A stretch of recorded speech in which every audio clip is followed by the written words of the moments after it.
Ay, tabi mo. Oy, tabi mo yan. Dapat ano yan, registrado yan.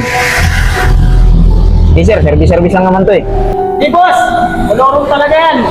Hindi mo yan kasi matagal na nagkano sa amin yan eh. Nakagawa kami ng mga pasayang yan.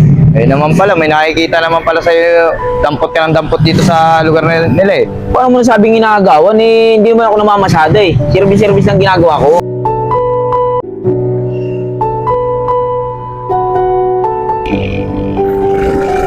Boss, tabi niya. Tabi niya. Ay, tabi mo. Oy, tabi mo yan. Boss, patingin nga ng papel mo, boss.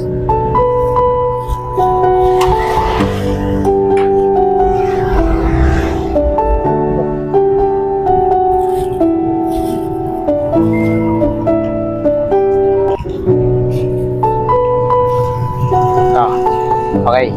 Diyan ka na muna, boss, ah. Boss, papel mo, boss.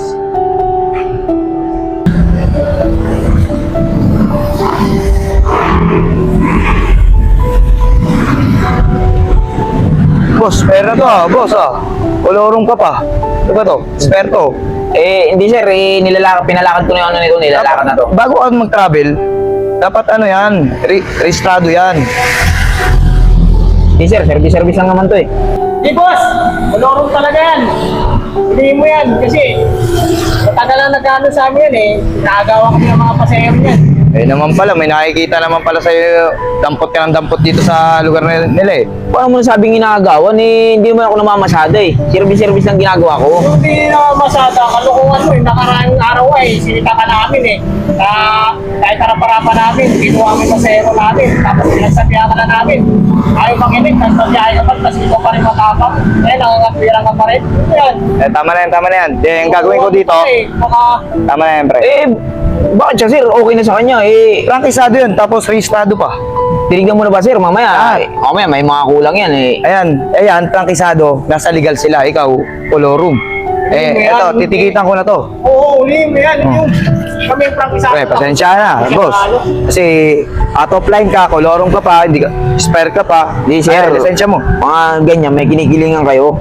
Tuluyan mo yan, hindi yung ganyan na ano. Yan bang? Nakikiyasa yan eh. Yan. Oo, yan eh.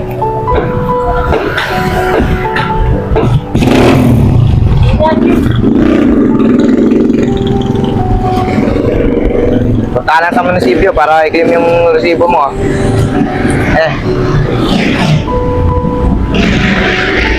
Namalas ngayong araw na to ah.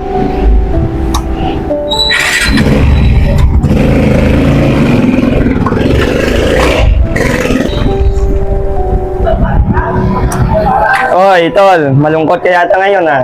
Paano hindi magiging malungkot ngayon? Di ko alam, may huli pala dun sa kabilang tulay. Eh alam mo namang may huli pala doon eh, ba't tinuloy mo pa? Di na nga masama tol eh. Nakakala ko kasi dun sa may gilid, may ginagawang kalsada. Akala ko may buhos. Gulat ako, enforcer pala yun eh. Eh paano mo naman nasabing hindi enforcer yun? Eh inuli ka nga. Yun nga tol, nalito ako eh.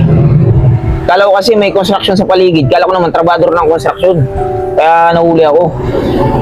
Enforcer pala eh. Sige na, tara na. Bina tayo. Sana, makauwi na nga lang. Kayaan mo na yun.